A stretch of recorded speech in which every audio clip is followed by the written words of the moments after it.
Bene, eccoci insieme anche oggi. Siamo in collegamento con Luciano Sandonà, che è il presidente della prima commissione, la commissione bilancio del Consiglio regionale del Veneto.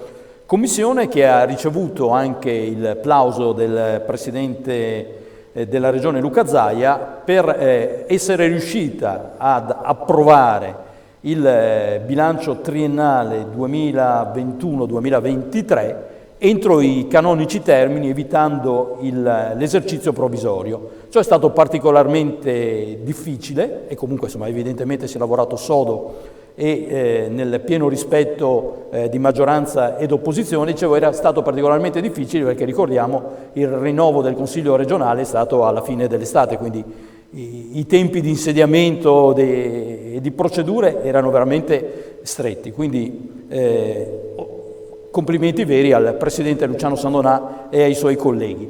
Le darei subito la parola per spiegarci in termini semplici come è articolato il bilancio della regione, insomma un po' come, se riesce a spiegarcelo, come i conti delle nostre famiglie, ecco, che così è a tutti comprensibile. Prego.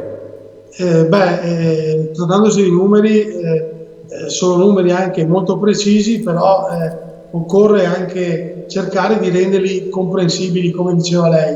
Il bilancio complessivo da un totale di oltre 17 miliardi di euro, quindi 17 mila milioni di euro, 3 miliardi e mezzo sono partite tecniche, quindi partite di giro, e 9 miliardi e 4 è il totale della spesa sanitaria del bilancio regionale. Quindi una buona percentuale della spesa per quel che riguarda la regione del Veneto è fatta nella sanità, quindi gestione degli ospedali, gestione della sanità nel territorio, gestione del sociale.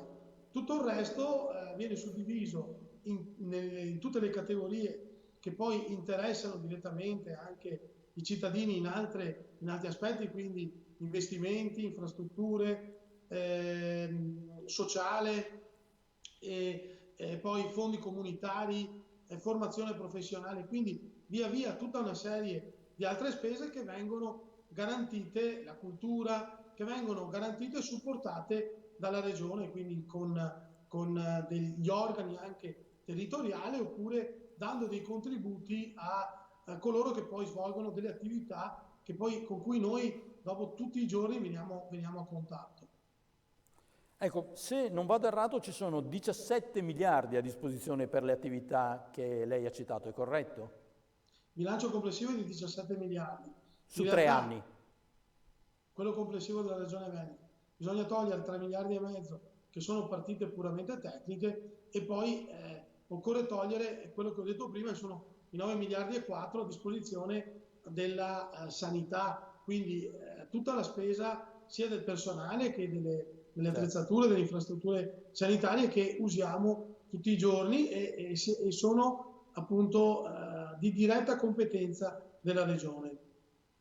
Le chiedo una curiosità, lei è stato anche relatore delle specifiche voci. 2 milioni di euro per la lotta alla cimice asiatica. Voglio dire, è una grande cifra, è un problema grosso che probabilmente ai più sfugge. È un problema che noi abbiamo, fra le maggiori competenze che ha la regione c'è anche l'agricoltura, no? Dove vengono spesi una buona parte di fondi comunitari, ma vengono usati anche, diciamo, ad integrazione e poi ex novo anche dei fondi regionali della regione Veneto. Il problema della cimice asiatica è un problema grosso, importante, che c'è specialmente in certe zone, diciamo, del sud del Veneto, e interessa specialmente le coltivazioni di frutteti e certe specifiche coltivazioni. È un insetto che negli ultimi anni si è diffuso notevolmente ed è anche difficile da combattere se non con sistemi biologici e anche sistemi all'avanguardia in questo momento. E noi, la Regione Veneto, ogni anno mette una cifra importante, su 2 milioni di euro. Quest'anno abbiamo cercato di combatterlo anche con il sistema della Vespa Samurai, quindi immettendo queste vespe Samurai che sono molto efficaci nella lotta, ripeto, alla cimice asiatica, che non è semplice da combattere, specie per le coltivazioni di pere, di mele, di frutteti in generale, ecco, che colpiscono grossa parte del Veneto. Ci spiega meglio i 65 milioni di euro che la Regione mette a disposizione come cofinanziamento per la programmazione comunitaria?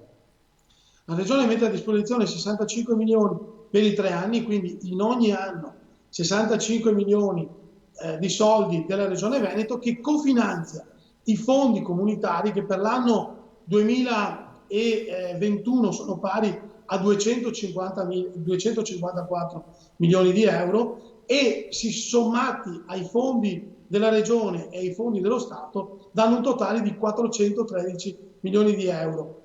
Investiti dove? Investiti nella formazione professionale, nel turismo, nelle attività sociali, quindi in talune attività sociali che vengono cofinanziate appunto dalla Regione del Veneto, e in tutta quella gamma di programmi comunitari che poi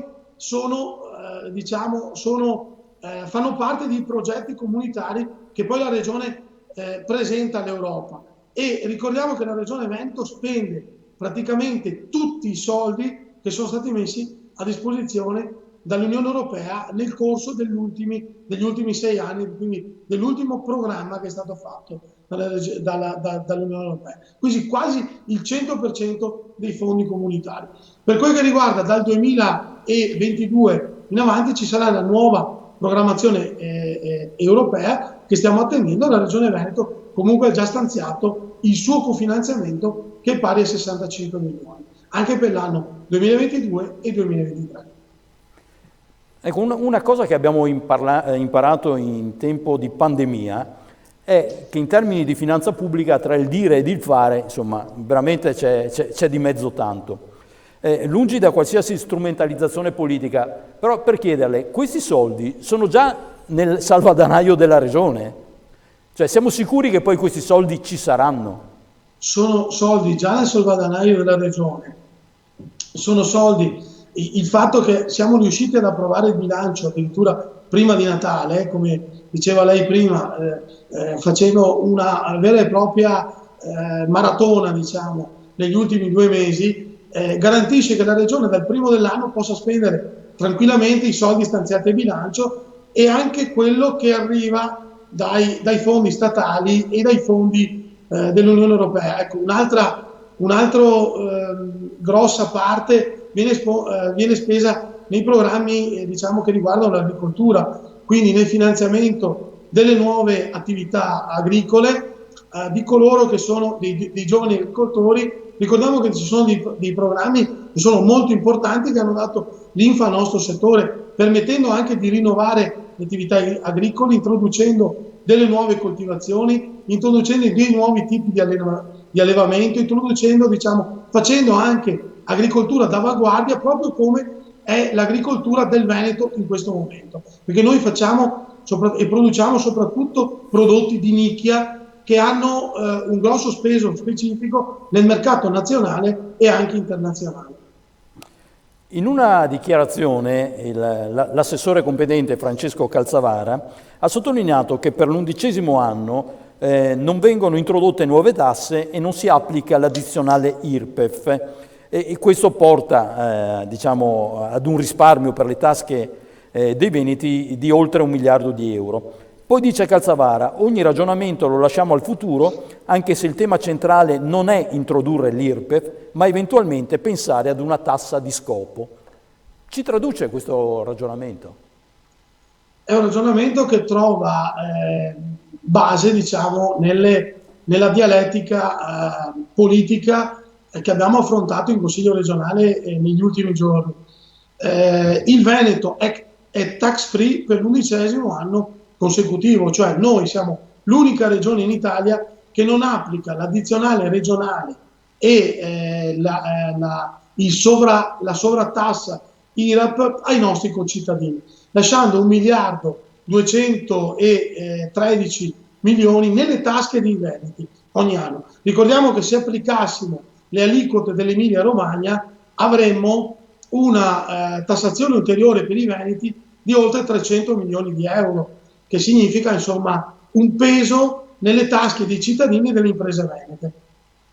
Però il dibattito è aperto perché c'è stata una richiesta forte da parte, diciamo, della sinistra di applicare per i redditi più alti perlomeno una tassazione a livello regionale e questo ci ha provocato e questo ha portato a un dibattito. L'assessore ha evidenziato che nei prossimi mesi si potrà anche discutere di questo. Evidentemente ci sono anche, ricordiamo, delle emergenze sociali, le emergenze economiche in questo momento nel nostro territorio, però crediamo che non mettere le mani nelle tasche dei cittadini veneti sia un segno importante da parte dell'amministrazione regionale, da parte del presidente Zaia in questo momento, e ricordiamo per l'11° anno consecutivo.